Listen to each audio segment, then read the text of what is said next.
Бисмилляхи, вальхамдулиллахи, вассалату вассаламу аля Расулуллах. Ассаламу алейкум, дорогие соотечественники. 13 февраля 2004 года в городе Доха было совершено убийство Зелим Хаяндарбиева российскими террористами из государственных спецслужб. Зелим был яркой личностью, посвятившей себя всецелое служение народу. Он один из тех, кто разглядел в Жохаре Дудаева лидера в борьбе за независимость. Он был человек стратегического мышления и в кризисных ситуациях умел соотносить идейные и политические интересы с состоянием общественного сознания. Он понимал важность сплоченности общества, силу идейного единства. Поэтому, когда российская пропаганда подталкивала наш народ на инициированные ею президентские выборы, он пытался донести до желающих выдвинуть себя кандидатами пагубность этого пути, что за этим кроется цель разделения общества и спровоцированием политического антагонизма между вчерашними соратниками. И хотя имел возможность жесткими действиями остановить этот процесс, из-за отсутствия своими соратниками понимания ситуации, грядущий раскол посчитал меньшим злом, чем раскол, который восприняли бы как борьбу за власть. Мне посчастливилось с первых дней возрождения борьбы за независимость быть его соратником и другом. Вспоминая наши беседы, то, как он мыслил, планировал, все глубже и шире понимая роль идеологического сознания, важность стратегического планирования и необходимости внедрения целевых установок с учетом уровня понимания общества. В роли Зелимха его значимости для нашей народа можно понять словами выдающегося сына чеченского народа Абдурахмана Автурханова, которые были сказаны в период президентской предвыборной кампании. Цитирую. «Выдвигая президентом Чечни Зелим Хаяндарбиева, мы выполняем завет бессмертного Дудаева. Когда наш народ потерял Жохара Дудаева, с учетом множества его достоинств, мы потеряли выдающегося военного стратега. Потеря Яндербиева – это потеря политического лидера, разбирающегося в идеологических технологиях, умеющего продвигать политическую концепцию, соотнося с менталитетом народа. И сегодня, слушая некоторых сторонников независимости в социальных сетях, то, как они рассказывают исторические события, сопровождая своей субъективной интерпретацией, я с горечью вспоминаю наших ушедших лидеров и героев, которых так нам не хватает. Горестно и от того, что люди, которые называют себя их соратниками или их идейными последователями, далеки от их мышления и принципиальности, да и вообще от понимания политических процессов. В свете сказанного, в связи с приближающей трагической датой депортации чеченского народа, связанной с этими обращениями различных представителей нашего народа, хотел бы коснуться важного аспекта, отражающего уровень их когнитивного мышления. Несомненно, 23 февраля 1944 года – один из трагических дней истории многострадального чеченского народа. Депортация целого народа, повлекшая за собой гибель больше половины населения и злонамеренное уничтожение культурного и исторического наследия, иначе как геноцидом и человеконенавистской политикой не назовешь. Это был очередной акт последовательного и систематического уничтожения чеченского народа со стороны России, будь она царской, советской или современной Российской Федерации, который продолжался с момента оккупации ею нашей Родины и последовавшей после этого национально-освободительной борьбы. Борьба нашего народа и в силу численного и военно-технического превосходства врага, который не придерживался каких-либо морально и этнических правил ведения войны, была перманентная. Чеченцы никогда не отказывались от своей свободы и независимости, и активность сопротивления зависела лишь от средств и ресурсов для ведения боевых действий. Периоды же отсутствия горячей фазы сопротивления или малых очагов находились яркие личности, которые вели как идеологическую работу в обществе, так и военную подготовку для дальнейшего сопротивления. Были и те, кто в рамках политической конъюнктуры Советского Союза пытались сохранить национальную идентичность и пронести идею свободы для будущих поколений.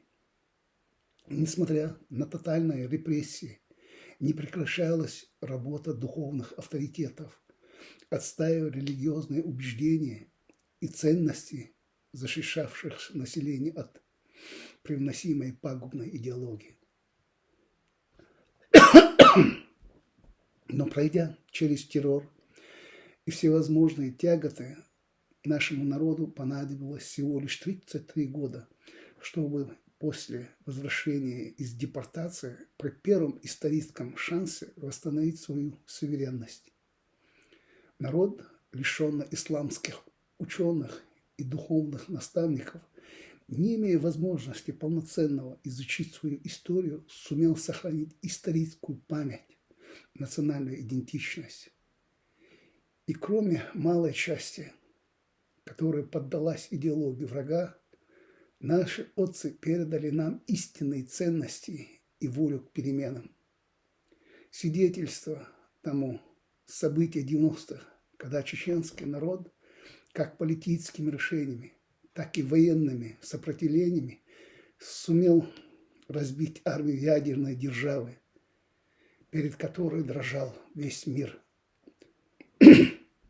Поэтому, говоря о борьбе чеченского народа за свою свободу и независимость, нужно вновь и вновь подчеркивать: Россия, не в зависимости от своего государственного строя или формы правления, всегда проводила по отношению к чеченскому народу имперскую политику. Даже депортацию чеченского народа российская власть осуждает в рамках культа личности Сталина. И не саму государственную политику, направленную либо на уничтожение народа, либо на подавление его воли, размывание национальной идентичности.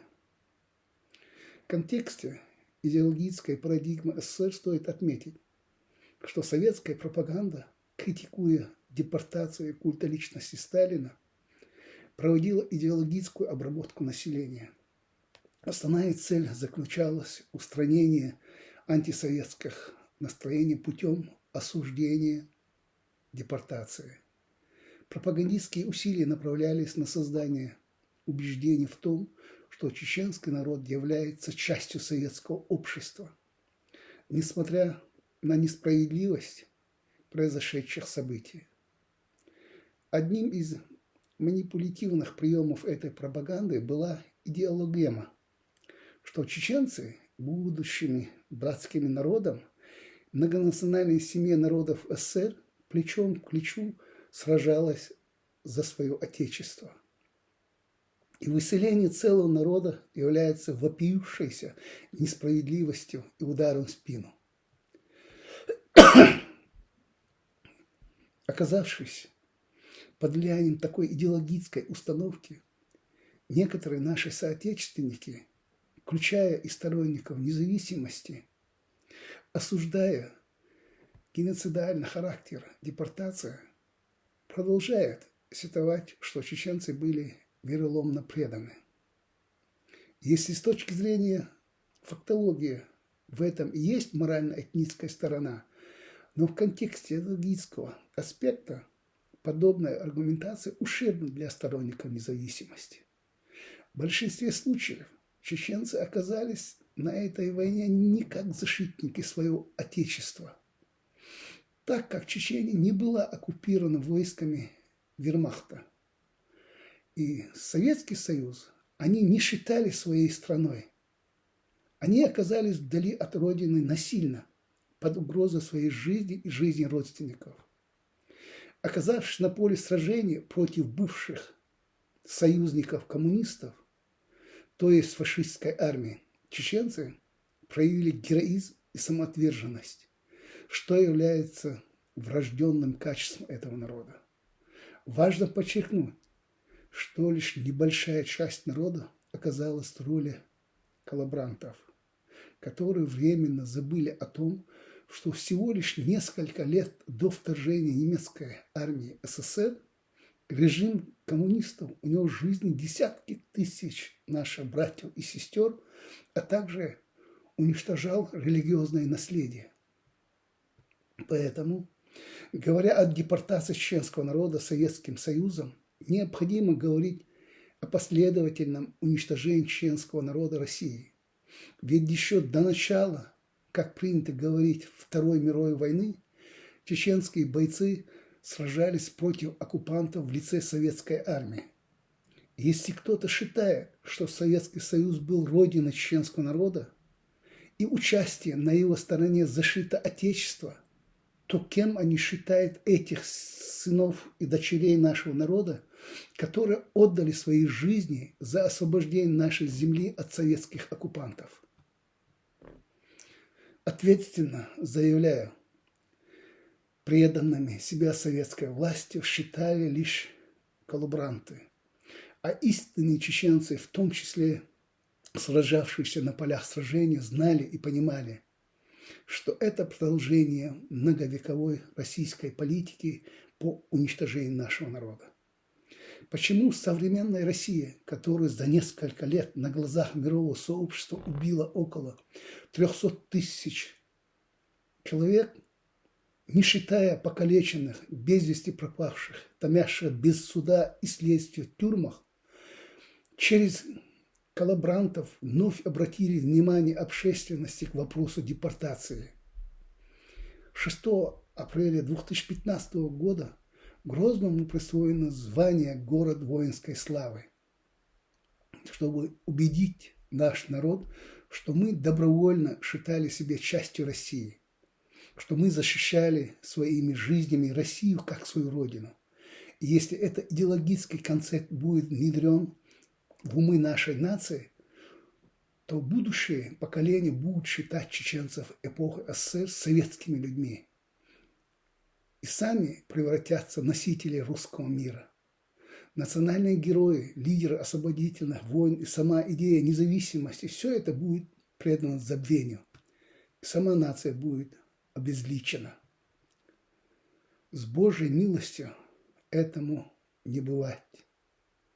И в самый неожиданный момент для России мы вновь восстановим свои права и призовем ее к ответу. И вспоминая наших лидеров и героев, то как бы мы были их соратниками, идейными последователями, их мировоззрения и самоотдачу во имя национальной идеи, я осознаю трагичность нашего состояния. И как нам не хватает Зелимха Яндарбиева, который сумел бы противостоять этим вызовам. Уверен, был бы он жив, я говорил бы о его противодействии озвученным идеологическим вызовам, а не о своих переживаниях. И несмотря ни на что, я питаю надежду, что, когда настанет время перемен, появятся истинные лидеры, которые сплотят патриотов и поведут наш народ к желанной цели. Аллаху Акбар.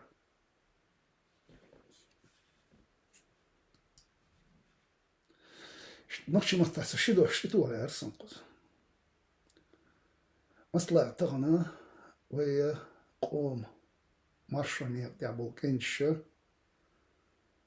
حقت قاي خوازلو فيفرال انتي قوش شوز قيدي أولش راح ويتسير داغر ديوز شقوش اشتقميل شكاحا بيلغل دوقشدو نقش قام فاشيستي اسكردال طون بيشدر تاق دوق داغ لوشدر نقش قام مخكح برش آرح برش أنت عبرش دا لوش بر شوين تحيني خاص ويوب أولي اشتقى ميل شوين تغنى انتريوش كح خالو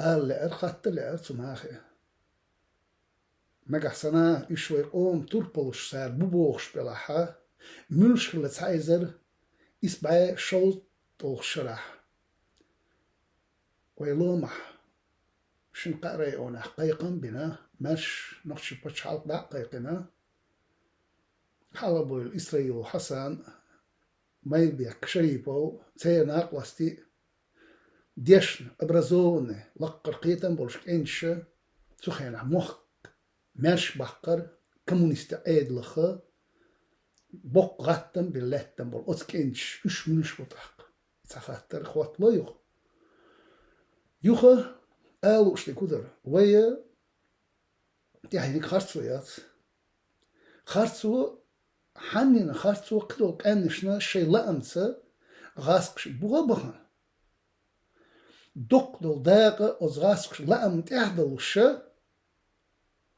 اشتير بيخش تسان يعني خرصو يهون دايش صار شيء دايش برت بر غاسقش بينا اش قطر تا تشقيوش تان بوخذ شاشال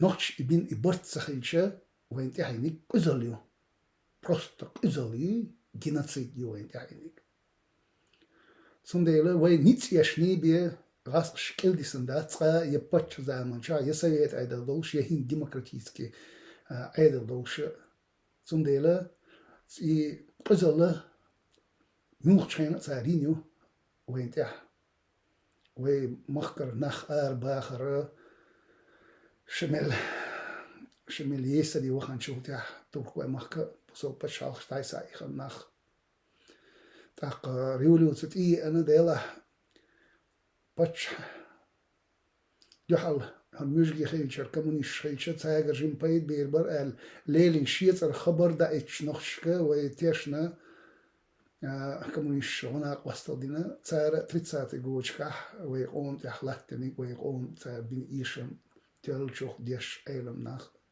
صوت 30 جوجكر حالدا وش وإنتليجنس ديندل زي تختار خلصان مويس عبد الرحمن أفترخانو تار خبيت دال اشت أوجل ياخينا ترنا نخش قوم دنيانا بيدين خل داليالو الله دال ديق الواليز سنديلا وين باخت ديز خرصو وي قزل باخ ديز وي تصرخ نخشقون تصرخ نخشقون ماشون اربو البولشتو بناخ تسعى عاسقش تسعى هم دقودنا دات سعر شوت داخر لأر نأبروت تسعر دق أستر ماش بچ حلقير وي بنتي حربول برت ماشوان ستخش بيخر دو تخي بتشالك بيخر دو أنا دو زكتون ديلا وي باخ تديز خرصو وي باخ ديز قزل إيش دعي سين دوزيتر إخايتر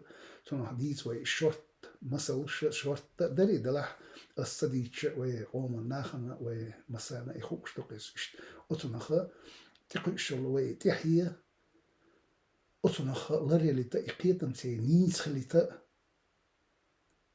هم بيلقل دقيق ويتنخ مارش السلام عليكم